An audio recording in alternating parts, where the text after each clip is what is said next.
जय महाकाल, जय भवानी। आप सभी लोग कैसे हैं? मैं आशा करती हूँ कि माँ भगवती काली की कृपा से और बाबा भोलेनाथ की कृपा से आप सभी लोग स्वस्थ होंगे और खुश होंगे।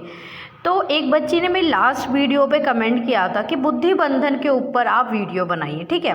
तो आज का विषय बस वही है कि बुद्धि बंधन के लक्षण क्या होते हैं, हम किस लक्षणों के माध्यम से ये समझ सकते हैं कि हमारी जो बुद्धि है उसका बंधन कर रखा है।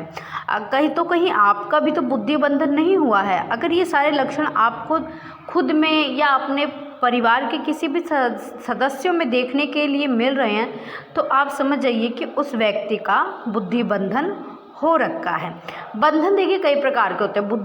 बुद्धि का बंधन कर दिया जाता है, शरीर का बंधन कर दिया जाता है, घर का बंधन कर दिया जाता है, कारोबार का व्यवसाय का बंधन कर दिया जाता है, कोख का बंधन कर दिया जाता है, शादी का बंधन कर दिया जाता है। तो ये सारे बंधन जब होते हैं ना, तो जब लग जाते हैं तो वो सारी जो काम है वो हमारे नहीं बनते। इसी तरीके से बुद्धि का बंधन होता है। बुद्धि का बंधन देखिए, आप एक चीज़ पहले समझिए कि कभी भी आपके ऊपर कोई भी बंधन होगा, ठीक है, तो उसको कराने वाला कोई बाहर का व्यक्ति कभी भी नहीं होता है। आपके ही आस पड़ोस घर परिवार का व्यक्ति ही होगा।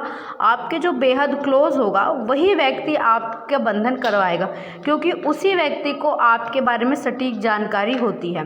बुद्धि बंधन के लिए देखिए, बुद्धि बंधन हो गया, चाहे शरीर बंधन हो गया, चाहे घर बंधन हो गया, वो ऐसे ही नहीं हो जाता है। उसके लिए उस व्यक्ति के शरीर का कपड़ा, बाल, नाखून, या फिर घर का बंधन होता है तो उसके दहलीज की मिट्टी, उसके चारों उस घर जो होता है उसके चारों कोनों की मिट्टी चाहिए होती है। तो इस तरीके से ये बंधन किया जाता है। उसका नाम, उसके पिता का नाम, उसका गोत्र, ये पूरा जब जो व्यक्ति जानता है वही किसी व्यक्ति पर बंधन करा सकता है। बुद्धि बंधन जब किसी व्यक्ति के ऊपर होता है, जैसा कि शब्दों से ही पता चल रहा है, बुद्धि का बंधन, उसकी बुद्धि को, उसके माइंड को ही बांध दिया जाता है। सोचने समझने की जो उसकी क्षमता होती है वो बिल्कुल ही ख़त्म हो जाती है, ठीक है। मान लीजिए कोई ऐसा व्यक्ति है जो बहुत इंटेलिजेंट है, जिसकी बुद्धि बहुत अच्छी चलती है, अच्छा कार्य करती है, और वो अपनी बुद्धि का इस्तेमाल करके अपने जो भी उसका कार्य क्षेत्र है उसमें वो काफ़ी सफलताएं हासिल कर रहा है। चाहे वो विद्या स्टूडेंट है, चाहे वो पढ़ाई का क्षेत्र हो, एजुकेशन क्षेत्र हो, चाहे वो व्यवसाय कर रहा हो, बिजनेस कर रहा हो, वो क्षेत्र हो, या कोई भी वो वर्क कर रहा है चाहे उसका वो क्षेत्र हो। तो जब वो अपने बुद्धि का इस्तेमाल करके काफ़ी आगे बढ़ने लगता है, काफ़ी धन को अर्जित करने लगता है, काफ़ी उसका नाम, शोहरत, यश बढ़ने लगता है, तो इस कंडीशन में जलने वाले भी बहुत से व्यक्ति हो जाते हैं। घर परिवार के ही होते हैं, बाहर का तो कोई नहीं होता है। घर परिवार, आस पड़ोस, चाचा पटीदार, यही सारे लोग होते हैं जो उस व्यक्ति का बंधन करवा देते हैं। तो जब भी किसी भी व्यक्ति के ऊपर बंधन होगा तो उसका जो मन है वो हमेशा बेचैन रहेगा। उसका मन कभी एक जगह पे स्थिर होकर रह ही नहीं पाएगा। वो व्यक्ति अभी आपके पास बैठा है, उसको एकदम से बेचैनी होगी, उठ के चल देगा। कहाँ जाना है, किस कार्य के लिए जाना है उसको नहीं पता है, बस वो चल देगा। किसी भी एक जगह पे वो स्थायी होकर नहीं रह पाएगा। वो अपने कार्य क्षेत्र में डिसीज़न लेने की जो उसकी क्षमता है वो शून्य हो जाती है। वो अपने किसी भी कार्य में सही फैसले नहीं ले पाता है, क्या करूं क्या ना करूं, वो इन्हीं में ही अटक के रह जाता है और कभी भी किसी एक निर्णय पर नहीं पहुंच पाता है। और कभी कोई निर्णय लेता भी है तो वो निर्णय वो गलत ही लेता है, सही निर्णय नहीं ले पाता है, क्योंकि उसकी बुद्धि का ही बंधन कर दिया गया, उसके सोचने समझने की क्षमता जो है वो ख़त्म कर दी गई है। ऐसे व्यक्ति क्या हैं, वो परिवार से कटे कटे रहने लगते हैं, अपने परिवार से ही लड़ने झगड़ने लगते हैं, क्योंकि बुद्धि बंधन होगा तो उसमें कहीं ना कहीं लड़ाई झगड़ाव टकराव ये अवश्य होगा, ठीक है।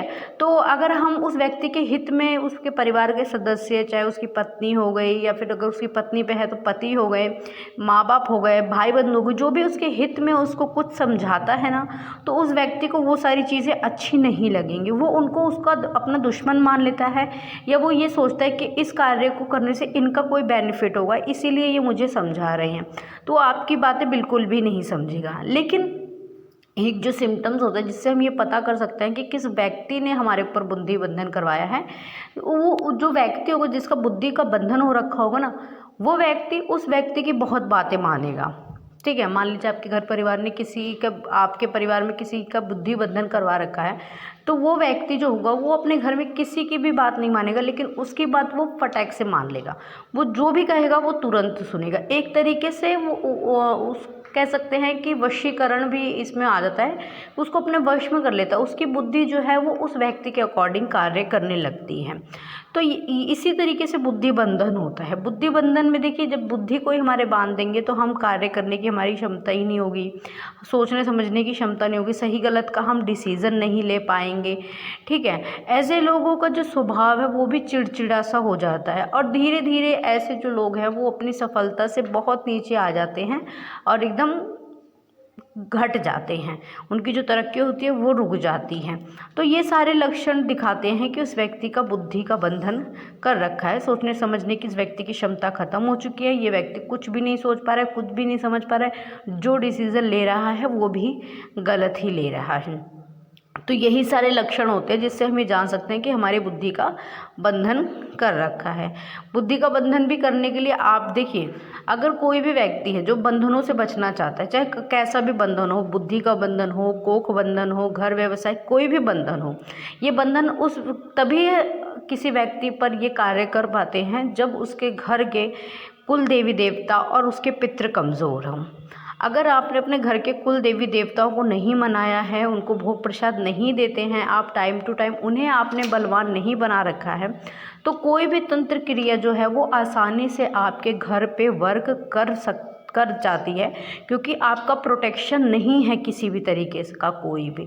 आप कितने भी और भी बड़े देवी देवताओं को पूजा कर लीजिए, पाठ कर लीजिए, लेकिन जब तक आप अपने घर की कुल देवी को स्ट्रांग नहीं करेंगे, कुल देवता को स्ट्रांग नहीं करेंगे, अपने पितरों को कुछ नहीं दान पुण्य करेंगे, तब तक कोई भी शक्ति आगे आके नहीं खड़ी होगी आपकी रक्षा के लिए। इसीलिए बार बार कहा जाता है कि अपने कुल देवी देवताओं को, अपने पितरों को मना के रखें। कई केस में ऐसा होता है, कुछ बच्चे कहते हैं कि हमें नहीं पता हमारे घर की कुल देवी कौन है या कुल देवता कौन है, तो आप उसके लिए अरदास लगा सकते हैं। अरदास के माध्यम से बहुत चांस होता है कि वो शक्ति जो है वो आपको स्वप्न दर्शन देती है और बताती है कि वो आपकी कुल देवी है। इस कंडीशन में भी अगर आपको नहीं पता चलता है तो जिस भी शक्ति की तरफ जो भी आपके आराध्य, जिन पे आपकी पूर्ण निष्ठा भाव है, आप उन्हें अपनी कुल देवी या कुल देवता बना सकते हैं। फिर वो आपके प्रोटेक्शन में खड़े होंगे। टाइम टू टाइम आप उन्हें भोग दीजिए, प्रसाद दीजिए। इस तरीके से जब आप करने लगेंगे तो आप देखेंगे कि आपके घर के ऊपर या आपके ऊपर किसी भी प्रकार का कोई तंत्र कार्य नहीं करेगा, और वो जो शक्ति है, वो जो आपके कुल देवी देवता है, पितृ हैं, वो हर समय आपके प्रोटेक्शन में खड़े होंगे। ठीक है। तो यही सारे लक्षण होते हैं। तो मैं आशा करती हूँ कि आपको मेरे द्वारा दी गई हुई यह जानकारी पसंद आई होगी। चैनल पे पहली बार हैं तो चैनल को सब्सक्राइब करें, वीडियो को लाइक करें, शेयर करें और कमेंट में जय माँ काली, हर हर महादेव अवश्य लिखें। चैनल को सब्सक्राइब करते समय बेल आइकन को प्रेस करके ऑल पे ज़रूर सेट कर लें, ताकि जो भी हम नई इन्फॉर्मेशन डालें अपने चैनल पर उसका नोटिफिकेशन आप तक सबसे पहले पहुँचे।